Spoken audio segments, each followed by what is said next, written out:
¿Qué tal? Buen mediodía, muchas gracias. Y vinimos hasta el Ministerio de Salud porque aquí es la reunión del COE y aquí está la gente que coordina toda la actividad que hace la provincia de Córdoba. Estamos con la doctora Barbás. ¿Qué tal, doctora? Buen día. ¿Qué tal? ¿Cómo le va? Buen día. Bueno, la primera pregunta que tengo para hacerle es respecto de este último caso. Lamentablemente la segunda persona fallecida en un carro Rancó y ha generado una gran preocupación porque, según trascendió, este hombre no había respetado la cuarentena. Sí, exactamente. Ayer se notificó el fallecimiento de esta persona, pero en esto también queremos ser claros. Si bien la investigación epidemiológica informa que algunos días no habría respetado la cuarentena, se hicieron todo el seguimiento de todos los contactos estrechos de esta persona, como también se tomaron las muestras en todos los casos que se requirió y hasta ahora es el único caso, es decir, no hay ningún caso detectado secundario a este caso y por eso también queremos transmitir esta tranquilidad porque en la investigación epidemiológica uno de los ejes justamente es identificar todos los contactos y el seguimiento de los contactos, que es lo que se hizo. O sea, todas las personas con las cuales él tuvo contacto durante este periodo ya han sido testeadas. Ya aparte han sido testeadas, exacto, y se ha hecho el seguimiento y por supuesto que se sigue haciendo el seguimiento y por supuesto que se sigue evaluando si hay que seguir hisopando o no, pero lo que estoy diciendo es que no se ha detectado ningún caso secundario asociado a él. ¿Ningún otro caso positivo cercano a él? Exactamente, ningún otro caso positivo cercano a él. Llegó a hablarse de que la provincia de Santa Fe y La Pampa cerrarían la frontera con Córdoba a raíz de este caso. Sí, desconozco esa información. Sabemos que hay algunas provincias que han cerrado el ingreso a sus provincias. En este caso concreto, por eso hay que ser muy respetuoso y cauteloso a la hora de informar. Lo que sí fehacientemente nosotros hemos investigado es el seguimiento de todos sus contactos y hasta ahora no se ha detectado ningún otro contacto y si hay que aplicar mayores medidas seremos los primeros en aplicar, pero epidemiológicamente hasta ahora lo que nos indica es que este caso se ha identificado perfectamente como se había identificado la persona que le transmitió el virus a esta persona. ¿Sería su hijo que había vuelto del exterior? No tenemos esa información. Es una persona que había viajado al exterior y que había estado en contacto con él. La otra información que se habló es que la provincia ha logrado adquirir más reactivos para hacer test en una primera partida de 30.000 reactivos. Sí, exactamente. La provincia de Córdoba salió a adquirir más insumos para hacer diagnóstico. Ustedes saben que venimos hablando hace mucho tiempo que uno de los principales factores a la hora de combatir esta pandemia es incrementar el acceso al diagnóstico, es decir, hacer cada vez más test. Y justamente nosotros estamos a la espera que en estos días estaríamos recibiendo más test para ampliar un poco más de lo que venimos estudiando. Se habló de test masivos, pero en realidad, ¿a quién está dirigido? Exacto, cuando uno habla de test masivo es no solamente estudiar el caso sospechoso, que es la persona que ha viajado a zona de circulación y tiene sintomatología, sino también ampliarlo, por ejemplo, a todos los viajeros que han regresado del país donde están circulando, aunque sean asintomáticos o oligosintomáticos, es decir, que tengan alguna sintomatología leve, a todos los contactos estrechos de las personas que se identifican, a equipo de salud, también de a poco, como sabemos, se va a empezar a reactivar lo que son las industrias y la fábrica y también tener una estrategia en este sector para las personas que se ingresen a trabajar. Exacto. La doctora Barbás los escucha, tiene retorno para si quieren hacer alguna pregunta desde estudio. No es que van a salir casa por casa o que la gente que quiera hacerse un estudio o tiene dudas pueda acceder a esto. Exacto, va a haber una estrategia.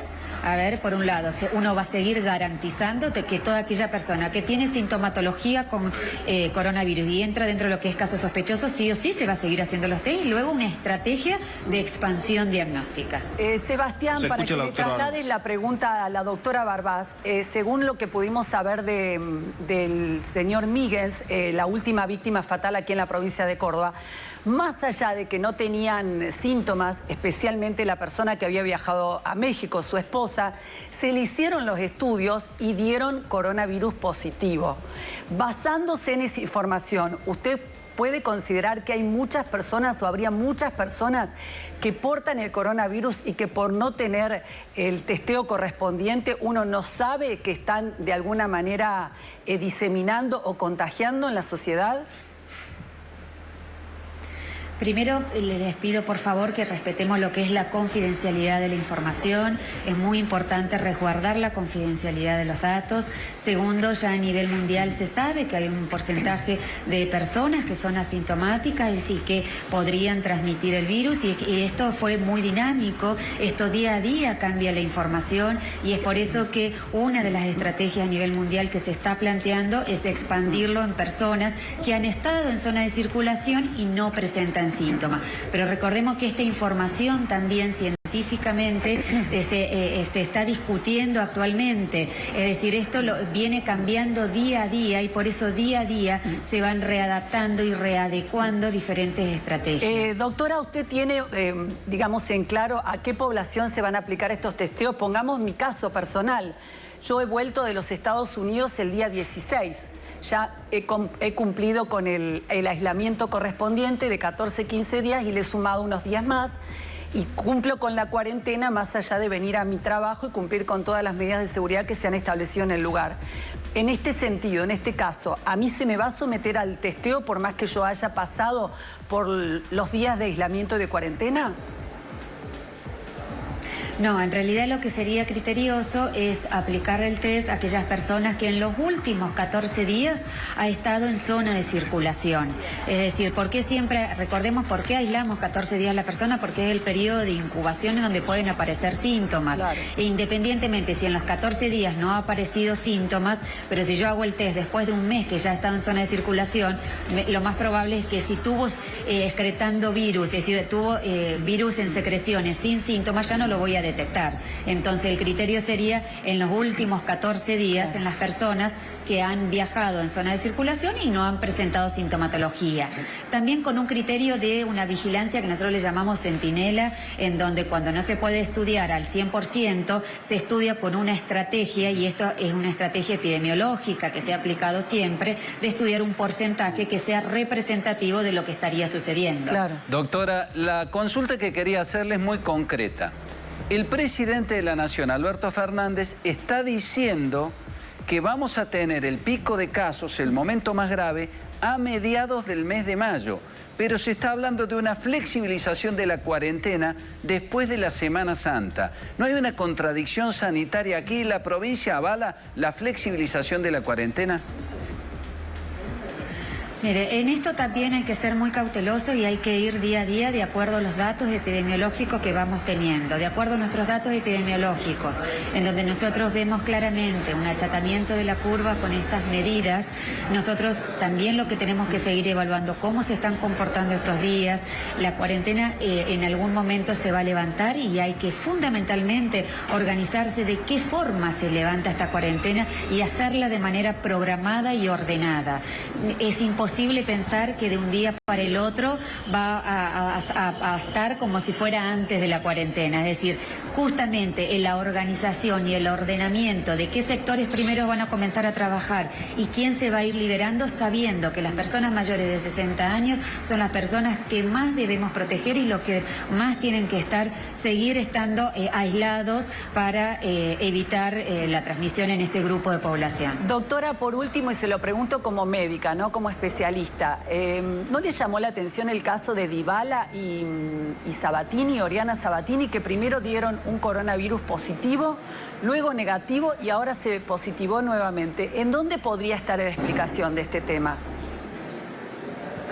No conozco dónde se han hecho los estudios, es decir, desconozco que ahora dio nuevamente positivo, y en eso uno tiene que ver dos posibilidades. A ver, que primero dé positivo y después de negativo, y justamente fue dentro de lo que es la evolución de la infección, en donde resolvió la infección y por eso dejó de tener virus en secreciones. Sí. Si ahora volvió a estar positivo, por eso desconozco esa información, pero empíricamente lo que yo le puedo decir es que en realidad hay que evaluar esa segunda metodología que da negativa, cuál es el límite de sensibilidad, si claro, se estudió siempre con la misma metodología o no, pero le estoy hablando empíricamente porque desconozco esos datos que usted me está diciendo. Claro. Bueno, porque de ser así, habría una posibilidad de que entonces una persona que tuvo coronavirus se pueda volver a reinfectar. No podemos aseverar eso. Por eso, para aseverar eso hay que hacer un estudio realmente del caso y cómo fue el seguimiento, y ahí habría que evaluar también el nivel de anticuerpos.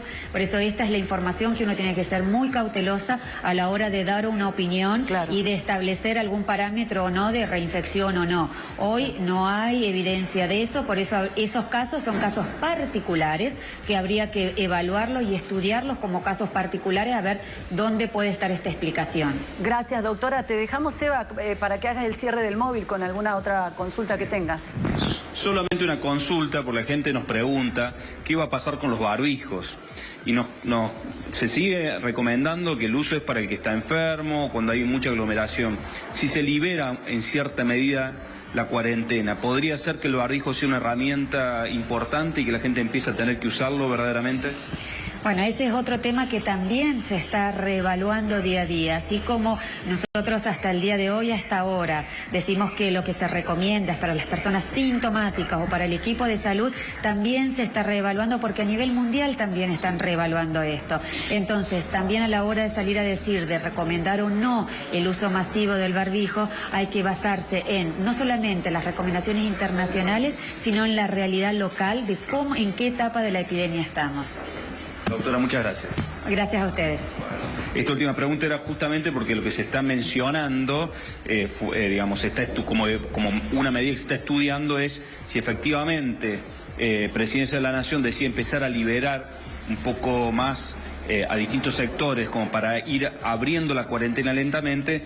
Una de las cosas que se estudia es si efectivamente el barbijo pasaría a ser algo de uso masivo y hasta obligatorio en algunos casos. Así que probablemente el barbijo pase a ser un elemento ya cotidiano para el que tenga que salir, el que pueda salir de su casa después de haber estado tantos días en cuarentena.